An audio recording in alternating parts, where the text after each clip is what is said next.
반갑습니다. 여러분 할렐루야 반갑습니다. 불러주시니 감개무량하네요. 우리 임마누엘 셀 어디 계시나요? 그리고 향기로운 셀인데 진짜 우리 집사람 이름이 향미거든요. 향미로운 셀로 들려가지고 향기로운 셀, 네, 지혜로운 셀, 네, 그리고 섬기는 셀 제가 다 외웠습니다. 4개 셀 다 한번 일어나 주실래요? 네, 하나님의 감동하는 사역자가 될 수 있도록 격려의 박수 부탁합니다. 네, 네, 서 계시고요. 네, 자, 기도하겠습니다. 하나님 감사합니다. 우리 향기로운 셀, 하나님 섬기는 셀, 지혜로운 셀, 임마누엘 셀, 주님이 감동하는 귀한 셀 될 수 있도록 은혜를 다하여 주시옵소서. 하나님 2002만 세계 비전을 향해서 열심히 달려갈 수 있도록 도와주시고 이번 하나님 봄 행복 모임을 통해서 그 셀이 배가 부흥할 수 있는 놀라운 은혜가 있게 하여 주시옵소서. 하나님 일 때문에 건강을 다해 주시고 하나님 사역 때문에 지혜를 다하셔서 교회에서 가장 뛰어난 셀 되게 하여 주시옵소서. 주님 오늘 이렇게 불러주시고 함께 연합할 수 있도록 은혜 주심을 감사하며 또한 우리 김대현 담임 목사님과 모든 셀리들 가운데 큰 능력을 부어주셔서 이 큰수 맑은 샘 이 배를 하나님 소망의 바다에 이르기까지 잘 인도할 수 있도록 능력을 다하여 주시옵소서. 주님 감사를 드리며 거룩하신 예수님 이름으로 기도드렸습니다. 아멘. 감사합니다. 분위기는 설교 마친 분위기예요. 그렇죠? 아니 저는 내 집 같아서 이렇게 강사로 모신다니까 낯설더라고요. 저 자리가 내 자리인 것 같은데 앞에 있으라니까. 하여튼 4개의 셀에서 저를 불러주셔서 얼마나 감사한지 모르겠습니다. 오늘은 우리의 슈퍼스타, 영원한 슈퍼스타 예수님에 대해서 이야기해 보려고 합니다. 네. 성경에는 예수님의 어린 시절이 잘 나오지 않습니다. 그런데 누가복음에 보면 12살 될 때 예수님에 대한 이야기가 기록되어 있습니다. 예수님께서 12살 되던 해에 유월절 절기를 지키기 위해서 온 가족이 예루살렘으로 올라왔습니다. 명절을 지키고 집으로 돌아가는 길에 요셉과 마리아 부부, 예수님의 부모님이죠. 예수님의 부모님이 사흘 동안 고향으로 내려가다가 예수님이 사라진 것을 알았습니다. 그래서 예수님을 잃어버린 소동이라고 누가복음 2장에는 기록하고 있습니다. 많은 이야기들이 있을 텐데 왜 유독 이 어린 시절 12살 때의 이야기만 성경에 기록되어 있는지 궁금하지 않나요? 사흘 동안이나 저보다 더 궁금한 것 같네요. 네. 사흘 동안이나 어린 예수의 생사를 몰라서 온 데를 부모님이 다 뒤졌겠죠. 천신만고 끝에 애를 잃어버린 그 마음 기억하시는 부모님 많죠. 한 번씩은 대체로 잃어버렸을 겁니다. 그래서 알고 보니까 놀이터에 있든지 알고 보면 옥장에 있든지 옆방에 있든지 했는데 부모님이 갱년기 가다고 하니까 건망증이 심해져가지고 애가 없어졌다고 막 소동을 벌이고 울고 이러다 보면 애가 나타나서 깜짝 놀랄 때 있잖아요. 잠깐이었는데도 얼마나 슬프고 힘들었습니까, 마음이. 사흘 동안이나 애를 잃어버렸다고 생각해 보십시오. 정말 예루살렘을 올라가는 사흘 동안의 길을 다시 올라가면서 애를 찾았을 겁니다. 그런데 천신만고 끝에 애를 찾았는데 애가 어디 있었을 것 같습니까? 네, 성전에서 랍비들과 같이 성경에 관해서 토론하고 있었습니다.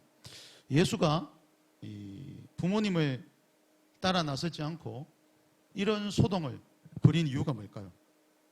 이런 소동. 정답은 랍비들과 성경에 관해서 토론하기 위해서입니다. 신기하죠? 우리 12살 때 뭐 했나요? 누구는 12살 때 나뭇잎 타고 대동강 건넜다고 이야기하던데 우린 12살 때 뭐 했나요? 네, 예수님은 부모님과 헤어지면서까지 왜 굳이 이렇게 하셨을까? 그리고 또 성경은 왜 굳이 이렇게 이론 이야기를 기록해 두었을까? 네, 랍비들과 성경 토론을 한 그 토론의 결국은 예수님이 죽으시기 전 고난주간 화요일에 끝이 납니다. 12살 예수는 그 후로부터 20년이 지난 어느 화요일 랍비들과 함께 성경에 대해서 치열한 논쟁을 펼쳤고 성경이 말하는 최고의 정답을 보여주기 위해서 십자가를 지셨습니다. 예수님께서 12살 때 자기에 대해서 이야기하시면서 성경에 관해서 이야기를 쭉 해서 결말을 십자가로 마감했다는 거죠. 다시 그래서 봉투와 같아요. 다시 성경은 마지막 고난주간 때 그 토론의 끝을 보여주신 거죠. 예수님을 통해서.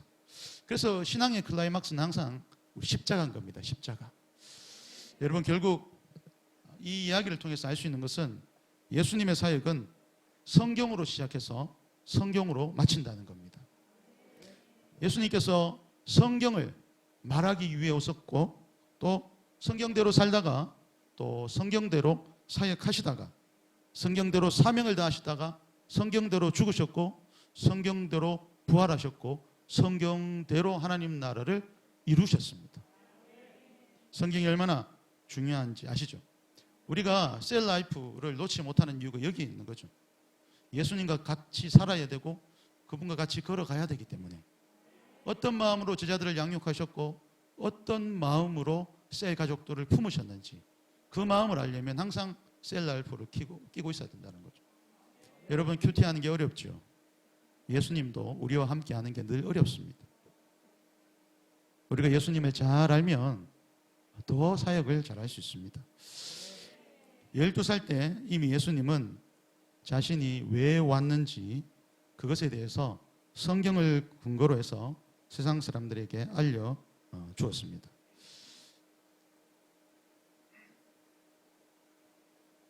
네, 제가 개척하고 이렇게 우리 교회만 있다가 다른 교회는 새벽에 가더라도 잘 안 가는데 요즘 목도 안 좋고 해서 절대로 안 가는데 우리 또 연합 예배를 드린다고 해서 제가 왔어요. 긴장이 돼요. 그래서 목이 막 트네요. 긴장하는 목사 오랜만에 봤죠? 네. 순수한 목사도 아직 남아 있습니다. 네. 예수님은 왜 자신이 오셨는지 알리기 위해서 12살 때 성경 토론을 하셨고 성경의 기록으로 남겨두셨습니다. 제가 버릇이 있는데 졸면 사람의 이름을 부르는 버릇이 있거든요. 우리 교회에서. 여기서 한 3분의 1은 이름을 알고 있습니다. 저도 이렇게 순식간에 튀어나오기 때문에 양해해 주시기 바랍니다. 네. 여러분 사복음서를 읽을 때 예수님의 큰 그림을 볼 수 있어야 됩니다. 성경이 왜 기록했지? 예수님이 왜 이러셨을까? 그걸 생각하고 보면 성경이 더 잘 보입니다. 여러분 성경책에는 별명이 붙어 있습니다. 성경책에. 성경책 별명이 뭔 것 같아요? 성경책의 별명 인생 내비게이션입니다. 인생 내비게이션. 사람들은 누가복음 2장을 누가복음 2장에 예수님을 잃어버린 사건이 나온다고 말하지만 알고 보면 길을 잃어버린 것은 예수님의 부모님들이었습니다. 예수님은 그의 부모에게 이렇게 말했죠. 내가 내 아버지 집에 있어야 할 줄을 알지 못하셨나이까. 예수님이 이 말씀은 예수님이 이제 난 독립했다는 말과 똑같아요. 독립선언. 내가 내 아버지 집에 있어야 될 줄 알지 못하셨나이까. 여러분 우리가 학생 때는 자기소개를 할 때 어떻게 합니까? 우리가 아이들일 때 저는 누구 집의 첫째입니다. 아니면 둘째입니다. 또 뭐 대구댁의 막내입니다. 뭐 이렇게 소개하잖아요. 예수님은 자신을 이렇게 소개합니다. 하나님 아버지의 아들입니다. 네. 내가 아버지의 집에 있어야 될 줄을 알지 못하셨나이까. 정체성이 분명하죠. 여러분 사람은 출발점을 잘 알아야지 시작을 제대로 할 수 있습니다. 여러분은 누구의 아들과 딸입니까? 누구의 아들과 딸입니까? 네. 김철수 뭐 이렇게 이야기할 줄 알았는데 원빈이는 하나님이라고 분명히 이야기하네요. 네. 감사합니다. 하나님의 아들과 딸은 예배 자리에 항상 나옵니다. 아셨죠? 제가 이렇게 한번 볼게요. 다음 주에는 우리 하성수 목사님이 오시는데 제가 큰수 맑은생교회에 처음 왔을 때 저기 수성동 지하에 있을 때 처음 갔었거든요. 엄청 충격을 받았었어요. 사람들이 팽혹하게 있는데 이런 막 연기 같은 게 막 나고 사람들 머리에서도 연기가 막 나고 찬양을 얼마나 열심히 하고 뜨거웠는지 제가 막 뛰어가지고 얼마나 큰 은혜를 받았는지 몰라요. 이 자리도 채워야 되고, 그죠? 하 목사님 왔을 때 깜짝 놀래켜 주십시오. 다음 주에 대형교회 성도들이 올 텐데, 우리 교회보다 더 뜨겁구나. 이것을 여러분이 이번 주에 가서 막 이야기해야 됩니다. 우리 대구 지역에 우리 목사님이 지역장인데 지금 6개 교회가 연합해서 하는데 이렇게 안 오면 되나? 같이 가서 우리 은혜 나누자 하면서 얘기를 쫙 하셔야 됩니다. 제가 왜 이 이야기를 하는지 아십니까? 저도 이 강단에 있어서 이렇게 한번 돌아보고 싶었어요. 이제 감이 좀 오네요. 이렇게 돌아다니니까. 중요한 건 그게 아니고 제가 왔다 갔다 하고 싶었다는 거죠. 네. 그래도 여러분은 잘 알아듣고 찰떡같이 알아듣고 부흥을 일으키시기 바랍니다. 네. 저는 이전 예배 드릴 때 확신했어요. 곧 1000명이 될 것 같다. 그래서 그리어 꽉 찬 것을 그날 그렸어요. 와, 꽉 차겠다. 감동스럽다. 감동스럽다. 여러분 이번 행복 모임 열심히 뛰어다니 보십시오. 좋은 소식은 제가 행복 모임 늦깎이로 시작해서 이번 봄 행복 모임의 베스트가 2명입니다. 2명하고 같이 행복 모임을 하고 있습니다. 감사하죠? 제가 얼마나 감사한지 모르겠습니다. 여러분이 주신 선물입니다. 그것처럼 우리도 정체성을 분명히 해야 된다는 겁니다. 성도는 항상 와야지 은혜를 받습니다. 예배의 자리는 항상 오는 게 성도죠. 그리고 우리가 그냥 성도입니까? 우리는 충성된 일꾼이잖아요. 그렇죠? 밭이 중요한 게 아니고 소가 중요한 게 아니고 예배가 중요한 거잖아요. 그렇죠? 여러분 직장에서 우리 흔히들 성도들 보면 그런 말을 해요. 직장에서 내가 말하지 않으면 내가 교회 다니는지 아무도 모른다. 그렇게 이야기하거든요. 그 자랑처럼. 제가 들었을 땐 그 자랑이 아니에요. 여러분 자랑입니까? 직장 사람들이 내가 교회인지 아무도 모른다. 그만큼 무능력한 교인이라는 뜻이잖아요. 이게 무슨 자랑입니까? 똑같은 거죠. 나의 정체성이 왜 중요하냐 하면 출발점을 잘 잡아야지 제대로 시작할 수 있기 때문이죠. 제가 행복 모임을 해야 되겠다고 1년 정도 마음을 먹고 시작을 하니까 하나님께서 붙여주시더라고요. 이번 행복 모임은 제가 막 열심을 낸 분이 없어요. 그냥 우연찮게 전화하다가 자기가 나오겠다 그러고 또 그런 2명이 생겼어요. 하나님께서 용기를 잃지 말라고 그저 이렇게 주시더라고요. 마음이 있으니까 되는구나. 그런 생각을 했습니다. 여러분 저보다 더 선배잖아요. 행복 모임은 얼마나 잘합니까? 다시 그때 첫사랑을 기억하시면서 다시 힘을 내십시오. 아무도 안 듣고 있으면 누가 듣는다고요? 하나님이 듣고 있으니까. 네. 여러분 우리 아버지 집이 어디 있습니까? 우리의 아버지 집이 어디 있습니까? 몰라요. 집이 없어요. 천국이죠, 천국. 그죠? 그렇지만 이 땅에서 우리 아버지 집은 교회입니다. 맞죠? 교회 공동체가 결국은 내 아버지 집이라는 것이죠. 공동체를 떠나면, 집을 떠나면 뭐가 됩니까? 가출이 되죠. 네. 고아로 가려면 한참 가야 됩니다. 그죠? 집 떠나면 바로 고아로 받아주지 않아요. 가출도 24시간 지나야지 가출 신고를 받아주지. 일단은 가출로 합시다. 가출로. 네. 여러분 우리도 길을 잘 잃어버립니다. 세상살이에서 고아로 살다가 미아로 죽는 경우가 허다하죠.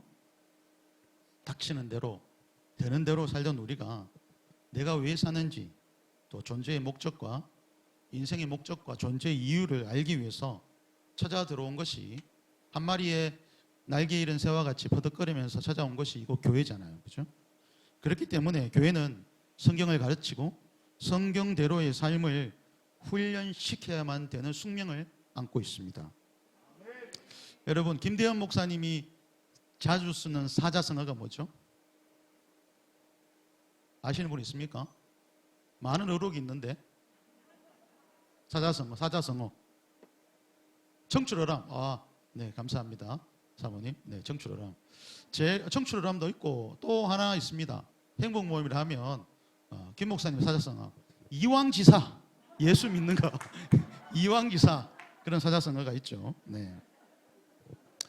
이왕지사 교회 다닐 건데 제대로 다녀야 되지 않겠습니까? 그렇죠? 여러분, 교회는, 그래서 여러분이 제대로 교회를 알고 다녀야 됩니다.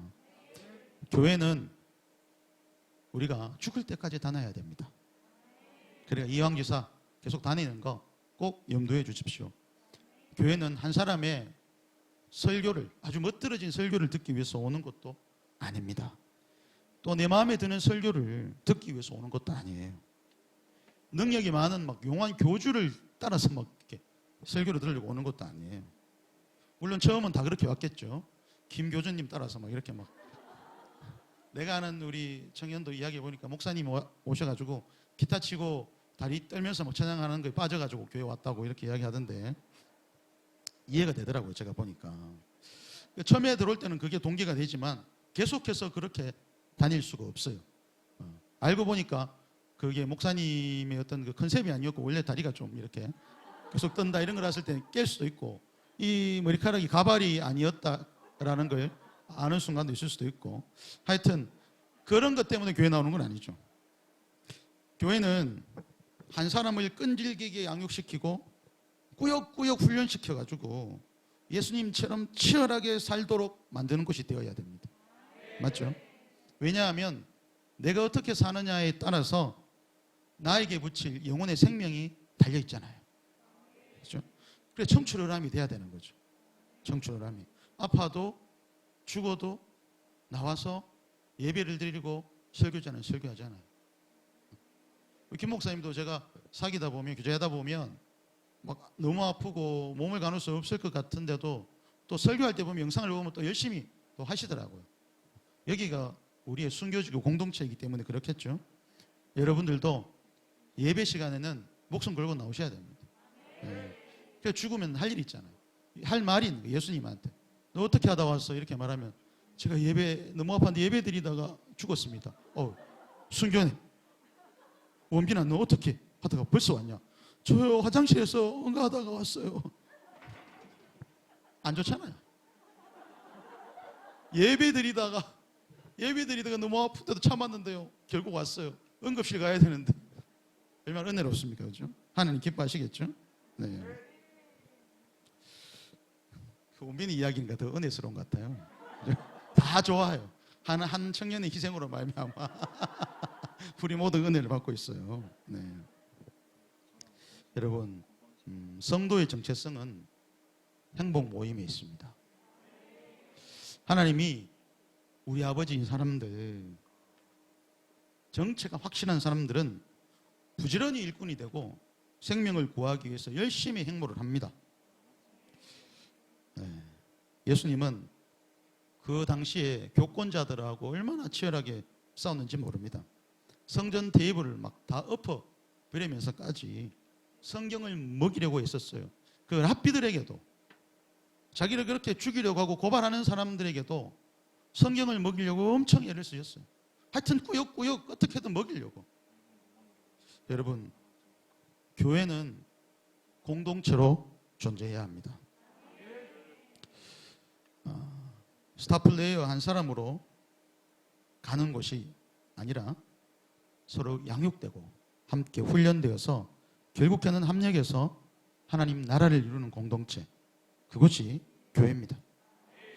일주일간 치열하게 살다가 주일에 오병이어를 가지고 와서 떡을 떼며 서로 나누어 먹고 위로하고 위로받고 또다시 6.12 전쟁터로 떠나는 공동체가 제대로 된 지상의 교회입니다. 여러분, 우리는 혼자서는 절대 천국 갈 수 없습니다. 여기서 아무도 혼자 천국 갈 수 있는 사람은 없어요. 우리가 좋든 싫든 천국은 항상 공동체로 가는 겁니다. 왜냐하면 공동체에서 떨어져 혼자 있게 되면 바로 누가 찾아옵니까? 사단 마귀가 우는 사자와 같이 찾아옵니다. 그래서 우리를 낚아채죠. 서로 기도하고 위로하고 함께 기뻐하고 함께 슬퍼할 공동체가 있어야지 신앙을 유지할 수가 있는 겁니다. 최근에 제가 몇 분을 만났는데 그분들 다 낙심한 영혼들이었습니다. 한 분은 연세가 아주 연만하신 분인데 젊었을 때 공동체 분쟁으로 교회를 떠나게 되었고 그 뒤에 이 교회 저 교회 계속 유랑하면서 교회를 다니다가 명예라는 직분을 받고 은퇴를 하셨습니다. 그분의 이야기를 들었는데 그분의 결론은, 인생의 결론은 이 교회 저 교회에 다녀봤는데 별 교회 없더라. 이 목사, 박 목사, 신 목사 만났는데 별 사람 없더라. 이게 결론이었습니다. 여러분, 비전을 잃어버린 사람이 하는 소리입니다. 저는 성도가 그 모습을 보고 적잖은 충격을 받은 이유가 뭐냐면 영혼 구원하기 위해서 다니는 것이 아니고 늘 골프 치러 다닌다는 거죠. 아주 대구 시내 큰 교회에 직분자였는데도 불구하고 제가 그 자기 자랑을 다 듣다 보니까 목사님이 왔다고 자기 자랑밖에 안 해요. 정말 불쌍한 사람이라는 생각을 많이 했습니다. 죽을 때까지 다 쓰지 못할 돈을 모아놓고 그 돈으로 교회 성도들에게 돈을 빌려주고 이자를 받더라고요. 일명 돈놀이를 하는 거죠. 제가 보니까 공동체에서 떨어져서 미아가 되었는데 평생 자기를 거둬줄 영적 부모, 영적 스승 없이 살았던 겁니다. 그래서 잡초처럼 쓰잘데기 없는 그 훈련되지 않고 길들여지지 않는 말처럼 여기저기 뛰어다니면서 비전도 없이 우리는 초원만 보면 예수님을 생각하는데 이분은 초원만 보면 골프만 생각하고 골프 치러 다니고. 여러분 행복 모임 하는 이유가 뭡니까? 핏덩이 같은 예수 믿지 않는 죽어가는 영혼들이 우리 주변에 얼마나 많습니까? 그런 이 슬픈 이 시대에 교인이 골프 치러 다닌다는 걸 자랑으로 삼고 있으면 되겠습니까? 전화해 보면 어디 있냐고 물어보면 지금 골프장에 있다고. 시간을 죽이면서 먹다 죽을 인생입니다. 왜 왔어? 너무 많이 먹어서 죽었어요. 한 일이 뭐야? 먹다가 왔어요. 먹다 죽을 인생이에요. 여러분은 지금 여러분이 지키고 있는 이 공동체가 얼마나 대단한 곳인지 아시나요? 아시나요? 네, 알고 계시는군요. 저는 큰수 맑은생 교회를 볼 때마다 참 감격합니다. 교회 건물을 보고 감격하는 건 두 번째고, 우리 행복 모임을 하시는 셀 리더들 그리고 셀 가족들을 볼 때마다 감격합니다. 왜냐하면 우리 함께 천국 가는 날까지 2002만 세계 비전을 위해서 달려가는 사람들이니까. 슬프고 어렵고 힘들고 너무 힘겨워도 비전을 놓지 않고 달려가는 가족들이니까. 비록 다른 교회지만 연합하고 천국 가면 같이 모일 사람들, 같이 칭찬 들을 사람들이죠. 우리에게 어떤 소망이 있습니까? 안개 같은 소망 말고, 은퇴하고 필리핀에 골프장이나 가고 이민 가가지고 필리핀에서 편안하게 사는 그런 이상한 꿈 말고, 죽을 때까지 영혼 구원하다가 순교할 각오로 살아가는 여러분을 볼 때마다 제가 도전이 되고 은혜가 됩니다. 그리고 무엇보다 감격이 된다는 거죠. 여러분 주변에 있는 여러분 새 가족들도 여러분을 보면 감격이 됩니다. 그래서 또 살만 나는 세상이 되어가고 있죠. 이런 비전을 허락한 교회가 얼마나 감사합니까? 그죠? 네. 지금 뭐 딴 교회는 뭐 권사님이 가면 얼마 빌려주고 뭐 이렇게 이야기하고, 뭐 이 집사님 만나면 이번 달 이자 안 들어왔더라 이렇게 이야기하고. 여러분 그런 교회 다니면 얼마나 고통스럽겠습니까? 안 그래요? 근데 우리는 모이면 대답을 안 하네요. 나도 빌려줄 돈 좀 있었으면 좋겠다. 뭐 이렇게.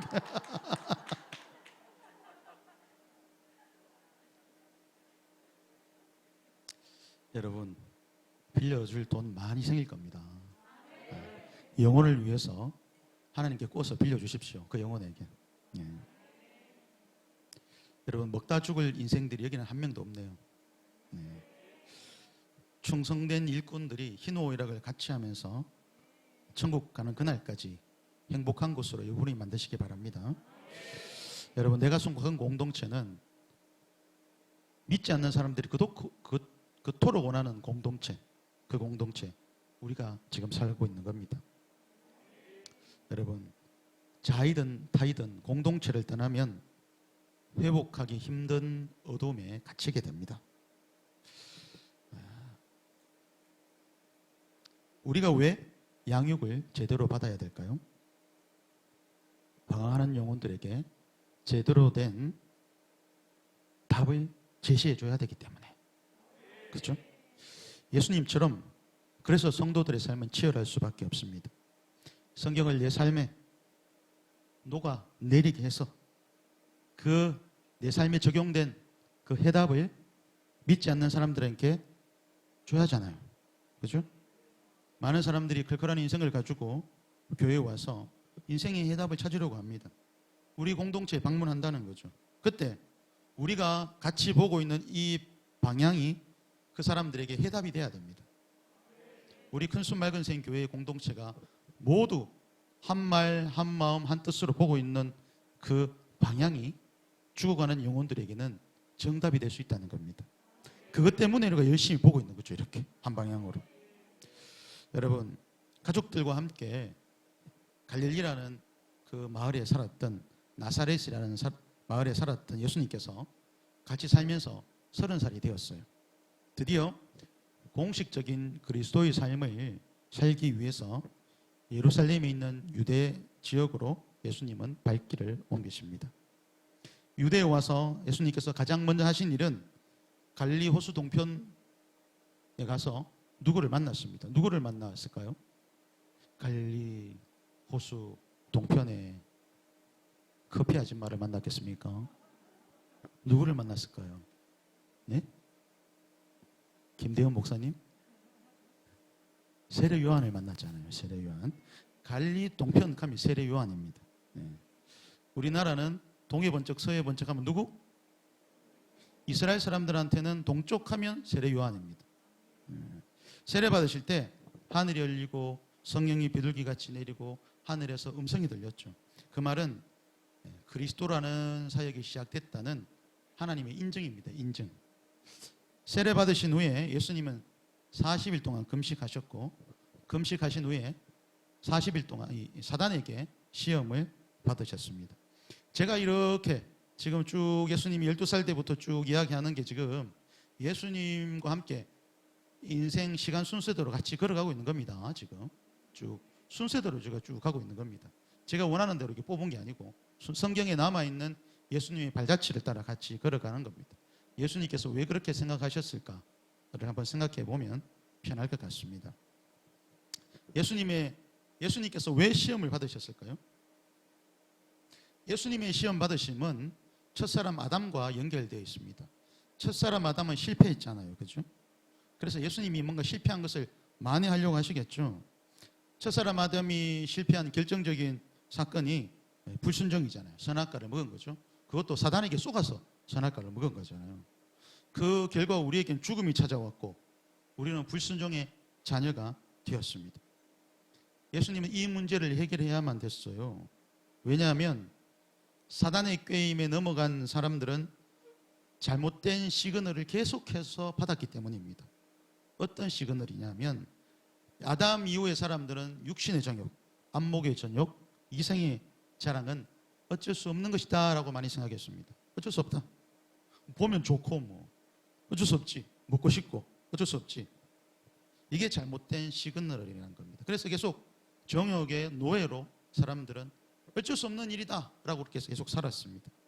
이런 인간의 모습을 불쌍히 보시고 예수님은 세 가지 시험을 자청했습니다. 하나님이신 예수님께서 시험을 사단에게 받을 일이 없잖아요. 하나님이 허락하지 않으면 시험을 안 받아요. 난 못 받겠다 그러면 못 받는 거예요. 그렇지만 내가 인간의 몸으로 이걸 이겨내야지 우리 오고 오는 성도들에게 좋은 신호가 되겠다. 뭔가 비결을 알려줘야 되겠다. 그래서 시험 받으신 겁니다. 우리 때문에 시험 받으신 거예요. 사단은 육신의 정욕으로 예수님을 유혹하시죠. 배고픈데 이 돌을 떡으로 만들어 먹으라 그렇게 이야기했잖아요. 너는 능력 있잖아. 한번 해봐. 예수님의 대답은 뭐였죠? 네, 감사합니다.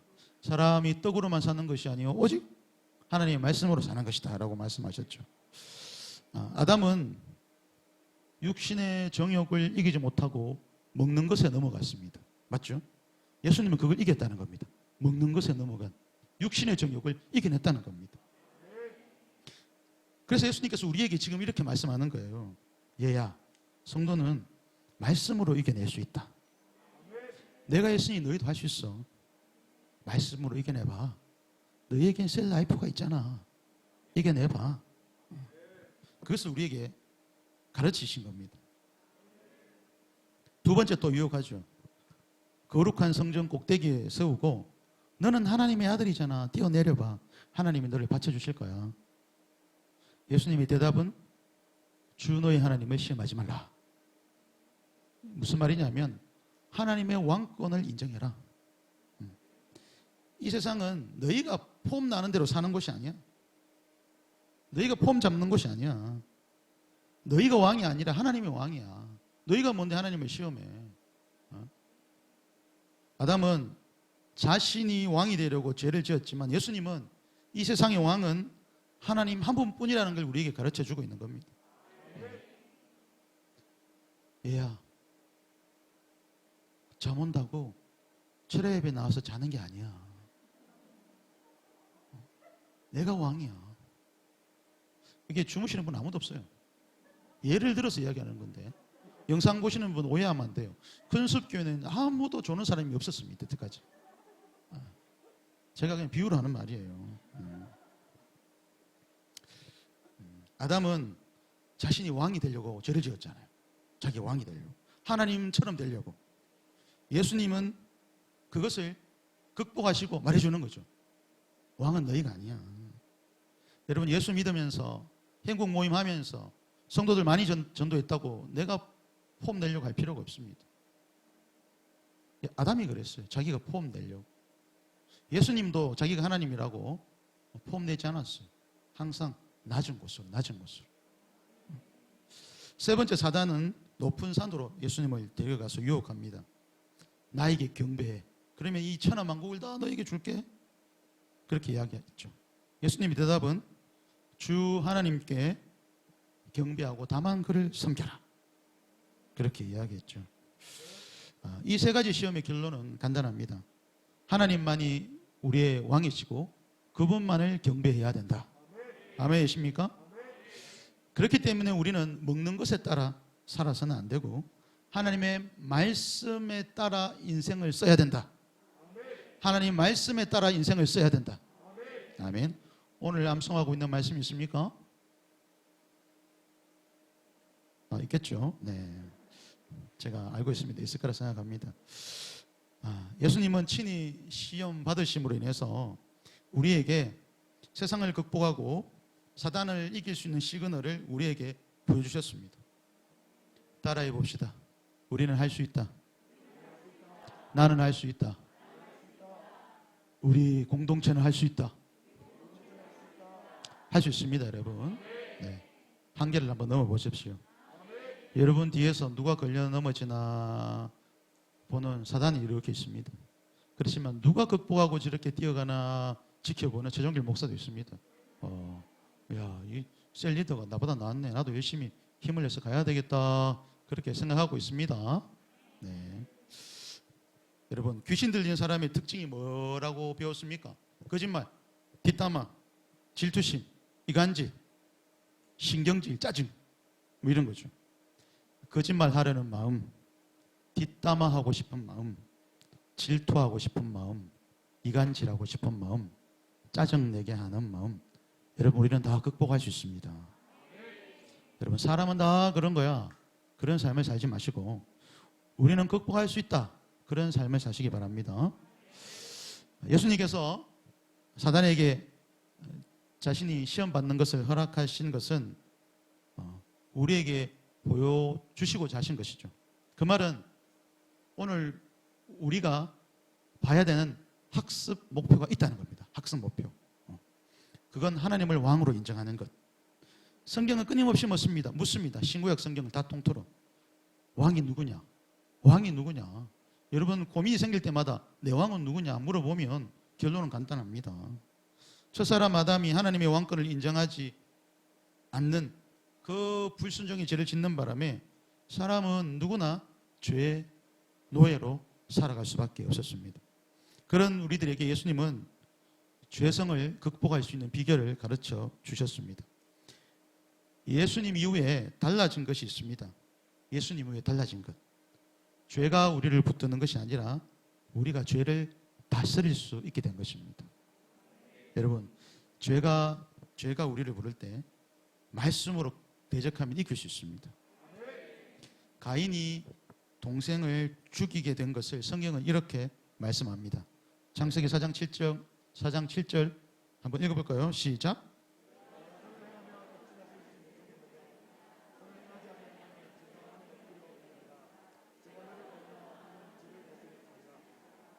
아멘. 아벨의 형 가인은 동생을 죽이지 않을 기회가 있었습니다. 죄가 자신의 마음 문 앞에 엎드려져 있을 때 가인은 그것을 다스리지 못했습니다. 교회 다니다 보면 질투가 나고 이간질도 시키고 싶은 충동이 일어납니다. 죄가 내 마음 문에 엎드려져 있는 거죠. 그럴 때 옳다구나 하고 덮어쓰면 안 되고 아침에 일어나서 우리 마음 문 앞에 있는 그 여전히 드러누워 있는 그 죄가 엎드려져 있습니다. 아침마다 우리는 결정해야 됩니다. 과연 이 죄를 내가 취할 것이냐 말 것이냐, 순종할 것이냐 말 것이냐. 성경은 죄를 다스릴 수 있는 방법을 우리에게 알려줍니다. 선을 행하면 어찌 낯을 들지 못하겠느냐. 죄를 다스리는 방법은 죄를 피해 다니는 것이 아니라 선을 행하는 겁니다. 선을 행하는 것. 하지 말아야지, 하지 말아야지, 하지 말아야지, 하지 말아야지 해도 되겠지, 이렇게 변하겠죠. 네. 우리가 선을 선택해서 행하면 죄를 생각할 겨를이 없기 때문에 죄를 다스릴 수 있습니다. 여러분, 인간의 선은 예수 그리스도시죠. 예수님의 말씀을 듣고 그분을 따르는 것이 선이고 그것이 죄를 다스리는 비결입니다. 사람이 하나님을 예배하고 그분을 공부하지 않으면 마음과 시간이 남기 때문에 죄를 가까이 할 시간과 여유가 저절로 생깁니다. 성경은 그것을 죄가 문에 엎드린다라고 표현하고 있습니다. 시간이 많다. 죄가 문에 엎드려져 있구나. 내 앞에 엎드려져 있구나. 행복 모임 하기 싫다. 아이고, 죄가 내 앞에 이거 엎드려져 있구나. 지금 이거 취할 것이냐 말 것이냐. 예배 가기 싫다. 아이고, 죄가 내 문 앞에 엎드려 있구나. 아, 이거 뭐 셀리더한테 한번 할 말을 한번 했으면 좋겠다. 죄가 문 앞에 엎드려져 있구나 이거. 아, 뭐 또 연합세례가 셀별로 부르라고 하고 이런 말이 툭 튀어나온다. 죄가 문 앞에 엎드려져 있구나. 그렇게 생각하면 틀림없습니다. 오늘 걸리기 오신 분 있죠? 네. 죄를 덮어씌고 이렇게 오신 분이 하나도 없는 것 같습니다. 다 벗어놓고 왔죠. 교회 나갈 때 또 덮어쓰지 마시고 그 같이 상종하지 마시고 항상 승리하는 모습을 봤으면 좋겠습니다. 네. 여러분, 사단의 세 가지 유혹을 통과하고 죄를 이기신 예수님께서 이 기쁜 소식을 이제 전해야 합니다. 세 가지 시험 이겼어요. 여러분, 이겼어요. 뭔가 기쁜 이 이야기를 해주고 싶잖아요. 그래서 예수님 어떻게 하셨는지 아십니까? 이 기쁜 소식을 전하기 위해서 가장 먼저 하신 것이 그 다음 어떤 행동을 취하셨냐면 5명의 제자를 세우셨습니다. 이 기쁜 소식을 너희와 같이 공유하고 싶다. 셀 리더 5명을 세우셨다는 거죠. 요한, 안드레, 베드로, 빌립, 나다나엘 5명을 세우셨죠. 유대 광야에서. 예수님의 공생의 기간 중에 가장 먼저 하신 사역이 제자 삼기 사역이었습니다. 우리하고 비슷하죠.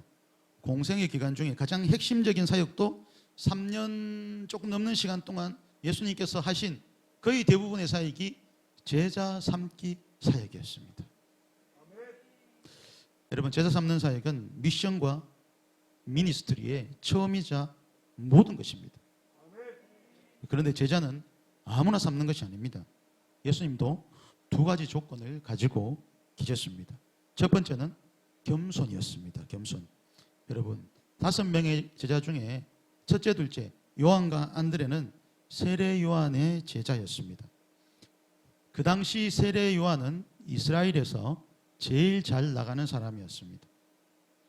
이스라엘 사람들이 존경하는 최고의 1인자 하면 세례 요한이었습니다. 그런 요한의 제자라면 가장 학문이 깊고 가장 뛰어난 사람들, 제일 잘 나가는 최고의 엘리트, 모든 국민들이 존경하는 사람이 제자가 될 수 있었습니다. 그런 제자가 바로 요한과 안드레였다는 거죠. 그런데 갈릴리 시골 촌뜨기 예수를 보고 잘난 척하지 않고 군말 없이 예수님을 스승으로 모시고 순순히 따르는 겸손이 그들에게 있었다는 겁니다. 그에 반해서 베드로와 빌립과 나다나엘은 갈릴리 베세다 어촌의 무지렁이였습니다. 다시 말하면 못 배우고 못 살고 잘나지 못해서 예수님이 선택했다는 겁니다. 우리는 어느 쪽입니까? 요한과 안드레 쪽입니까? 베드로 쪽입니까? 동의하기 힘들죠. 네. 중간이죠. 중간. 항상 반반이니까 우리는 중간.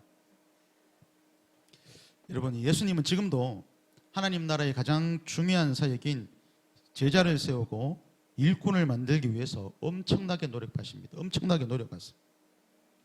이번 주도 하나님 엄청나게 노력하셨어요. 일꾼 하나 만들려고 엄청나게 노력하셨다고요. 제가 가만히 보니까 지구는 일꾼 한 명을 위해서 돌아가는 것 같아요. 지구가. 그 한 명의 일꾼을 만들어내기 위해서. 제자의 자격 조건은 못나서 겸손한 사람, 없어서 순종하는 사람입니다. 못나서 겸손한 사람, 없어서 순종하는 사람. 우리와 너무 똑같잖아요. 자격 조건이 너무 좋죠. 사랑하는 성도 여러분, 우리가 하나님께 쓰임받지 못하는 이유는 부족해서가 아니라 너무 잘났기 때문입니다. 너무 잘났어요. 하나님 없이는 못 살겠는데. 그래서 금요 폭풍기도에 나왔는데, 잘난 사람은 예배 한 번 안 드려도 잘 나가나 봐요. 그러나 우리는 예배 때 빠지면 죽을 것 같아. 그래서 나왔어. 눈물 없이는 기도할 수 없고 예배 드릴 수가 없어. 찬양 드리면 두 손이 그냥 올라가고 자연스럽게 찬양을 부르며 눈물을 흘리는 그 모습 때문에 예수님께서 너를 제자로 삼았던 거야, 그렇게 이야기하십니다. 네. 여러분, 사람은 착한 일, 선행을 하면 자신이 선하다고 생각하는데 착각이겠죠. 여러분, 예수님을 따르는 게 선입니다. 제자의 두 번째 조건이 바로 예수님을 따르는 것이었습니다. 예수님을 따랐던 최초의 5명의 제자들, 예수님을 따라 나섰기 때문에 제자가 되었고 사도가 되었습니다. 여러분, 지금도 우리는 예수님을 따라 나서야 합니다. 아직 덜 따라 나선 사람들 있죠.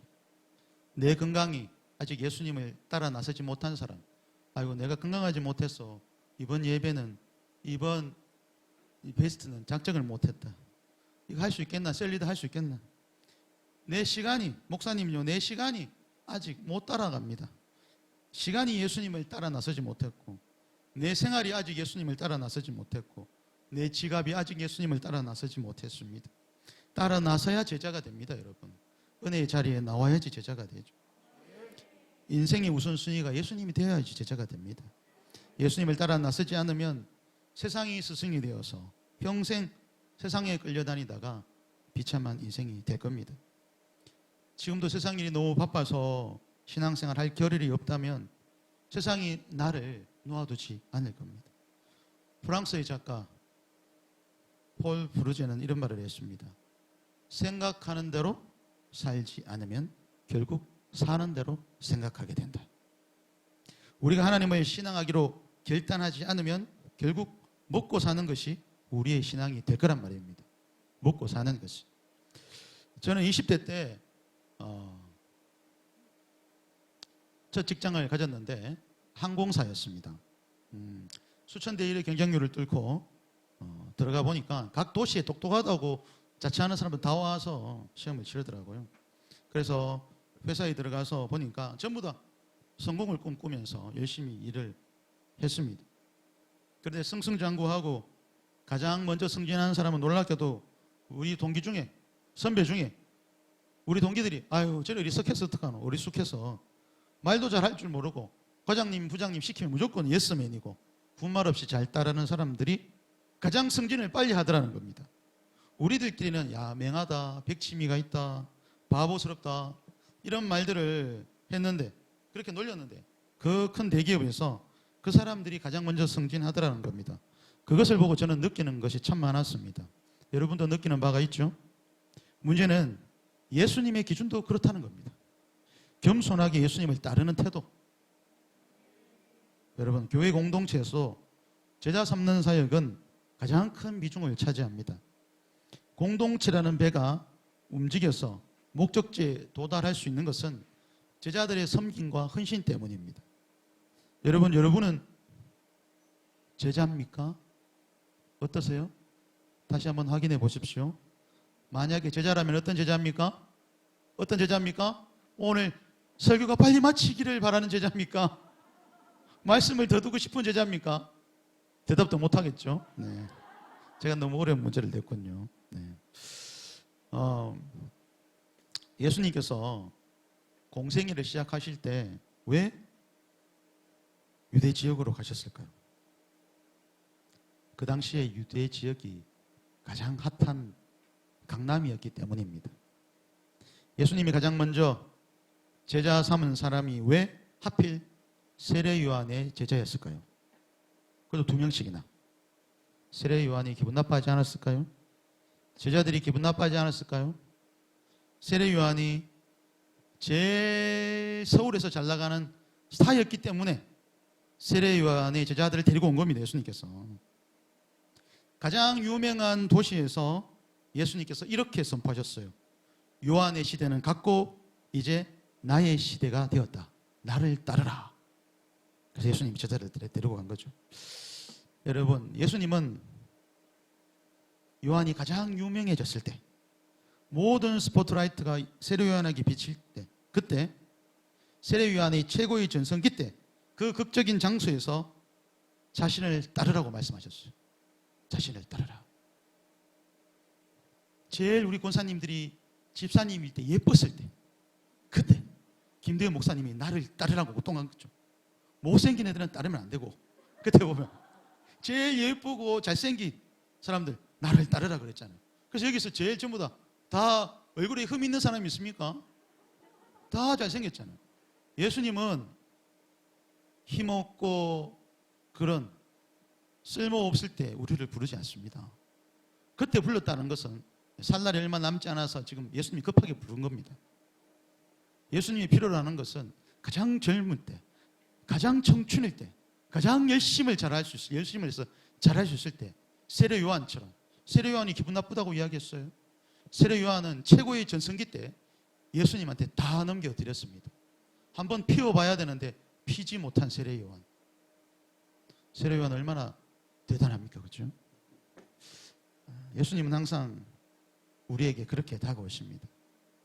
여기에 있는 청년들이 여기에 있다면, 지금 행복 모임을 하고 있다면 최고의 순간입니다. 많은 사람들이 아이고 이것 좀 해놓고, 할 좀 맞춰놓고, 돈 좀 벌어놓고, 가정 좀 건사해놓고 그렇게 따르겠다고 마음 먹지만, 예수님은 가장 절정긴 그때 우리를 콜링하십니다. 그래서 예수님의 신호는 뭡니까? 내 재산을 거들나게 하신다는 거죠. 그때 내 절정기구나 지금. 그때 집사님 재산이 그때 다 있었으면 지금 어디에 있겠습니까? 어디 있었겠어요 지금? 누구 보고 말하는지 아시겠죠? 어디 있었겠어요 지금? 여기 없었겠죠. 여러분, 예수님께서는 공생애를 살아내시면서 그분의 인생에서 가장 핵심적인 과업을 제자 삼는 것으로 정했습니다. 여러분, 신앙은 삶입니다. 우리의 삶이 신앙의 재료가 되어야지 믿음이 성장하고 인생이 전진합니다. 우리의 몸을 갈아야 된다는 거죠. 인생은 항상 우리를 시험하고 사단은 항상 우리를 유혹합니다. 오늘 하루도 사단의 유혹이 얼마나 많았습니까? 그래서 러시아의 소설가이며 시인이었던 알렉산드로 푸시킨이 어떤 말을 했죠? 푸시킨이 삶이 그대를 속일지라도 결코 노여워하거나 슬퍼하지 말라. 여러분, 삶은 언제나 우리를 속입니다. 사단은 언제나 우리를 유혹합니다. 인생은 항상 뒤죽박죽입니다. 이런 혼란한 인생의 시험장에서 우리가 믿음으로 삶의 문제를 극복하는 체력을 예수님은 기르기를 원하십니다. 우리가 이런 혼란한 시대에 우리의 체력이 길러지기를 원한다는 거죠. 영적인 체력. 우리는 그것을 승리의 경험이라고 부릅니다. 승리의 경험. 여러분, 믿음으로 승리를 맛본 사람들은 그 맛을 알기 때문에 인생을 겁내하지 않고 도전하고 분투하고 노력을 해서 세상을 변화시키는 볼런티어가 됩니다.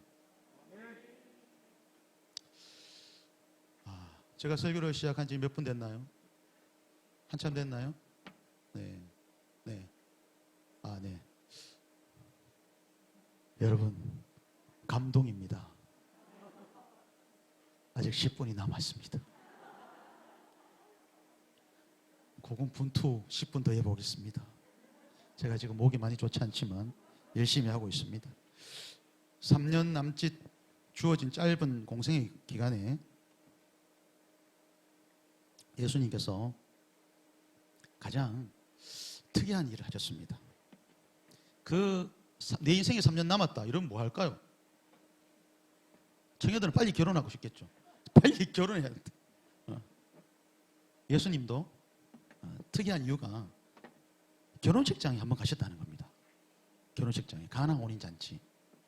예수님께서 자신의 공생애를 드러내신 공식적인 사건은 성전 청결 사건이었습니다. 다 둘러엎고 성전 청결 사건이 왜 있었는지 아세요? 예수님께서 모든 나라의 매스컴이 다 집중되어 있는 그 명절에, 그것도 예루살렘 성전에 모든 CBS, KBS, MBC 다 와 있어요. 예루살렘 성전에 다 와 있어요. 그때 예수님 들어가서 막 다 엎으시고 이 독사의 자식들아 말하면 욕까지 하시면서 일면 탑 기사가 됐어요. 예수님께서 최고가 돼버린 방송을 쫙 한꺼번에 전국에서 제일 유명한 사람이 돼버렸어요. 그게 성전 청결 사건입니다. 이제 뭔가 보이시죠? 그냥 의미 없이 사건들이 다 일어나는 게 아니에요. 예수님께서 빨리 가서 이 성전 청결 사건 가서 세상에 도전장을 탁 내밀어야 되는데 그렇게 가지 않으시고 그 사이에 유대에 있었거든요. 유대 지역에서 갈릴리는 멀어요. 그런데 그 다음 있는 사건이 성전 청결 사건, 예루살렘에 가신다는 거죠. 예루살렘에 가지 않고 저 윗지방인 갈릴리로 가셨다는 거예요. 갈릴리에 가셔서 결혼식장에, 남의 결혼식에 참여한 거예요. 남의 결혼식에. 왜 그랬을까? 왜? 그 답을 요한복음 2장 11절은 이렇게 이야기합니다. 한번 같이 읽어볼까요? 시작.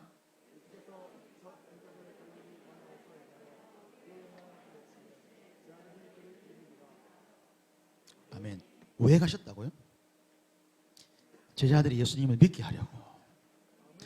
애들을 불러나 나왔는데 행복 모임 하는 거 보여줘야 될 거 아닙니까? 그겁니다, 그거. 얘를 믿게 해야 되는데 제자 불러놓긴 불러나왔는데 얘들이 나를 신뢰를 못 하잖아요, 지금. 그 신뢰할 수 있도록 기적을 보여줘야죠. 예수님께서 이 가나에서 물을 포도주로 만드셨죠. 이 최초의 기적의 주인공은 신랑 신부도 아니었어요. 연애를 주최하는 연회장도 아니었고 제자들이었다. 여러분, 예수님은 항상 3년 동안 제자들한테만 관심이 있었습니다. 제자들한테만. 모든 사건을 다 제자들 보라고 하는 거예요. 제자들 보라고. 내 다음에 너희가 책임져야 된다. 3년 뒤에 너희가 다 봐라. 다 봐라. 제자들이 일상적인 삶에서, 인간의 일상적인 삶에서 승리 경험을 체험하러 가신 겁니다. 승리 경험. 할 수 있다. 평범한 일상에서 기적이 일어나는 걸 너희가 체험해야지. 너희가 잘 따를 수 있다. 그리고 너희도 그렇게 할 수 있다. 무슨 말이냐면 제자 삼는 것은 교육이 아니고 양육이다. 얘들아, 잘 봐라. 여러분, 셀 가족 모임에, 행복 모임에 가장 필요한 요소 중에 하나가 뭡니까? 능력 아닙니까? 너희 능력 받아야 된다. 그래야지 할 수 있다. 그 능력 보여줄게. 결혼식장에 이 능력 나오는 거 봐라. 그 말을 하는 겁니다. 그냥 인간 누구누구로 살면서 그저 우리는 아유, 인생이 나를 배신했어. 이런 소리 하는 무의미한 인생이 되면 안 돼요. 한 주 동안 하나님께서 나를 믿게 하시려고 이런 일을 다 계획하셨구나. 그래, 내가 먹다 죽을 인생이 아니지. 나는 셀 리더지. 난 제자니까 예수님이 이러셨지. 이게 다 간섭하시네. 제자라는 것을 인식하시고 삶의 문제를 믿음으로 극복하라고 지금 문제를 내주신 겁니다. 믿으시면 아멘입니다. 갈릴리 가나에서 이 결혼식 잔치에 참여한 사람은 예수님과 가족들 그리고 제자들이었습니다. 잔치에 포도주가 떨어졌어요. 그 당시 포도주라는 건 결혼식장에서 가장 중요한 거였거든요. 그 당시 이 고대 근동 이 풍습에서 포도주가 떨어졌다는 것은 연회장이, 연회를 주최한 사람이 하객들을 무시하는, 모욕하는 행동이었습니다. 그렇기 때문에 포도주는 절대 떨어지면 안 됩니다. 예수님의 어머님 마리아가 예수님께 포도주가 떨어졌다고 말씀합니다. 예수님께서 뭐라고 대답하셨죠? 어머님, 저희 때 가지고 오지 않았습니다. 저희 때 가지고 오지 않았습니다. 여기까지 들으면 그하고 나하고 무슨 상관이 있습니까? 포도주 떨어진 거하고. 그렇게 말하는 거였죠. 무슨 말이냐면 예수님께서 아직 드러날 타이밍이 아닙니다. 드러날 타이밍이 아니라고.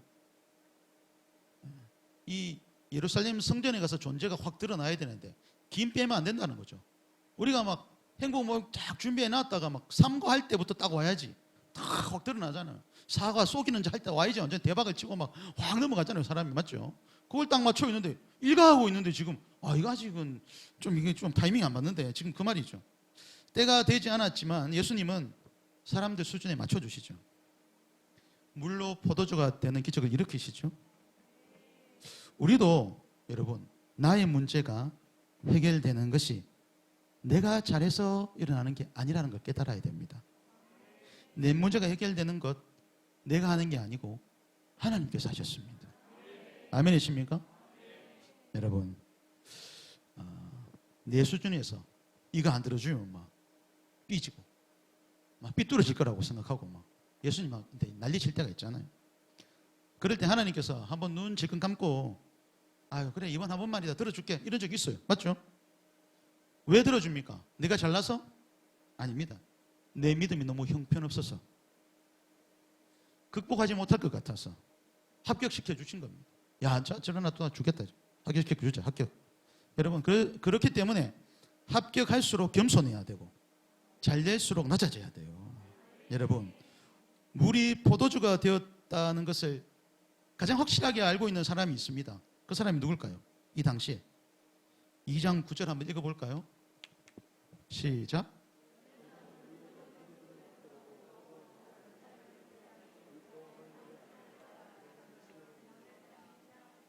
아멘. 물이 포도주가 된 기적은 물 항아리를 배달한 하인들만 알았습니다. 그걸 물 뜬 하인들만 알죠. 그거 다 이 뚜껑 여니까 포도주가 나왔으니 다 포도주인 줄 알지. 하인들은 분명히 물을 떴거든요, 여기에. 그죠? 그래 하인들이 깜짝 놀란 거죠. 제일 놀랐죠. 여러분, 우리라면 기적을 일으키고 될 수 있으면 많은 사람들을 불러 모을 겁니다. 그래서 막 보여주려고 했겠죠. 막 알리려고 했을 거고. 그런데 예수님은 선택된 사람들에게만 보게 하십니다. 우리가 바로 그 선택된 사람들입니다. 돌 항아리를 들고 온 사람들. 그 사람들이 우리. 그 택자들을 예수님은 제자, 충성된 제자, 훈련된 제자, 충성된 일꾼이라고 말씀하셨죠.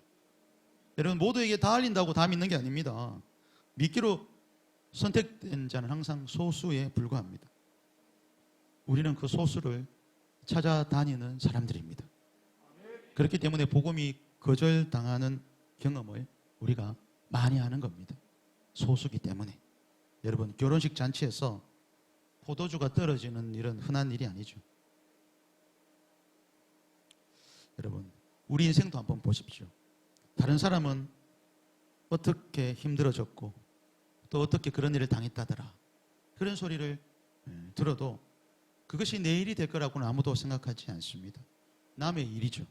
그러나 인생을 살다 보면 다 잘 될 것 같은 일이었는데 포도주가 떨어지는 사건이 우리에게도 발생합니다. 인생의 결핍이 찾아왔을 때, 우리의 인생의 계획이 숲으로 돌아갔을 때, 예수님의 어머님처럼 예수님을 찾아가서 포도주가 떨어졌다고 고백하는 겸손함과 솔직함이 우리에게 있어야 됩니다. 거짓말하지 말고 솔직히 이야기하고 겸손하게 이야기하고, 우리는 솔직히 이야기 못하고 그러니까 도리어 화를 내고 그렇잖아요. 어려워졌다고 고백하니까 예수님께서 어떻게 하셨죠? 물로 포도주를 만드셨죠. 정말 크나큰 인생의 문제이기 때문에 아무도 해결해 줄 수 없어서 실망 가운데 빠지고 절망 가운데 빠진 내 인생 사건이 구원의 사건으로 변하는 순간이었습니다. 그 놀라운 인생 경험을 바로 우리가 해야 됩니다. 그게 성도의 삶이어야 되죠. 이것을 우리는 승리의 경험이다라고 이야기합니다. 예수님께서 사단의 시험을 이겨낸 이유도 이겁니다. 승리 경험. 나의 결핍을 예수님께 기도하니까 화가 변하여 복이 되는 상황을 만들어 주신 거죠. 그런 경험을 하게 하신 거죠. 이런 일을 한번 겪으면 다음부터는 예수님을 의지해서 계속 반복적으로 승리할 수 있는 겁니다. 그래서 신앙생활을 잘하는 사람들이 그 맛을 알기 때문에 더 신실하게 성장하는 겁니다. 여러분, 이 코로나 시대에 어려움이 찾아왔다고 막 자포자기 하고 예배 공식적으로 째고 이러면 안 됩니다. 예배 드리지 않는 그런 소심한 행동으로는 우리 가정의 구원을 맛볼 수가 없어요. 이 위기가 기회가 되도록 만들어야 됩니다. 이 세상은 매일매일 잘 먹고 잘 사는 자기네들 잔치에 우리를 초청합니다. 그러나 우리는 알아야 되겠죠. 세상 잔치의 핵심인 포도주는 누가 만드는 거? 하나님이 만드는 거. 세상 잔치를 동경하고 멋지게 참석하려고 믿음을 저버린다는 것은 정말로 어리석은 행동입니다. 오늘을 사는 일부 교인들은 이렇게 생각해요. 내가 계산해 보니까 내 계획대로 돈을 모으면 어떻게 될 것 같고 이 프로젝트를 진행하면 이렇게 성공할 것 같다. 다 인간적인 생각이죠. 포도주를 만드신 하나님을 등지고 세운 내 계획, 그 잔치가 어떻게 될 것 같습니까? 결론은 항상 파국입니다. 파국. 우리는 포도주를 만드신 하나님을 경배해야 됩니다. 세상 사람들은 잘 먹고 잘 사는 세상 잔치를 목적으로 살기 때문에 비대면 예배라는 홀뿐인 단어를 만들어서 교회들을 희롱하고 속여요. 여러분, 성경에 대면 예배라는 이야기가 나옵니까? 그런 이야기 안 나옵니다. 성경에. 대면 예배, 그런 단어조차가 없어요. 일부 교인들은 생각 없이 세상 잔치에 참석하는 것을 즐거워해요. 불신자들과 함께 교회를 비방하면서 잘 먹고 잘 사는 대열에 합류합니다. 여러분, 비대면 예배라는 개념이 절대로 성경에 나오지 않습니다. 이 세상의 어떤 예배도 주일날 모이는 회중 예배를 대신할 수가 없어요. 여러분, 앞으로 코로나가 끝나고 한번 두고 보십시오. 주일 예배를 지켰던 사람과 그렇지 않는 사람의 차이가 얼마나 많이 나는지. 인생의 목적이 세상 잔치에 참석하는 것이 되면 안 돼요. 여러분, 신령과 진정으로 예배할 수 있는 대면 예배를 여러분 드리시기 바랍니다. 여러분, 이 코로나가 우리에게는 언제나 구원의 사건이 될 겁니다. 여러분, 이 코로나가 제가 생각해 보니까 하나님께서 제자로서의 내 사역을 컨펌해 주시는 사건이 될 겁니다. 네가 제자가 맞는지 아닌지 확실하게 컨펌해 주는 사건. 여러분, 이 어려운 시기를 포도주로 바꾸는 사건으로 섬긴다면 이 세상 사람들은 연회장처럼 이 포도주가 어디서 나는지 우리에게 물을 겁니다. 아니, 우리가 사는 것을 보고 연회장처럼 와, 정말 부럽다. 어떻게 하면 당신이 믿는 거 하나님 나도 믿을 수 있을까? 어떻게 하면 당신이 다니는 그 교회 나도 한번 갈 수 있을까? 이렇게 말하는 거죠. 여러분, 전쟁이 난다고 해도, 내일 지구가 종말한다고 해도 오늘 이 예배가 간절한 사람이 있습니다. 오늘 믿어야 되는 사람이 있다고요. 그래서 우리는 예배를 드릴 수 있어야 되고 영혼 구원을 해야 되는 겁니다. 여러분, 하인들은 선택된 자로 예수님의 기적을 몸소 섬기는 자리에 있었습니다. 하인들은 시키는 대로 한 것뿐이잖아요. 그렇게 말할 수도 있어요. 시키는 대로 한 것밖에 없는데? 여러분, 내가 하인이라고 가정해봐요.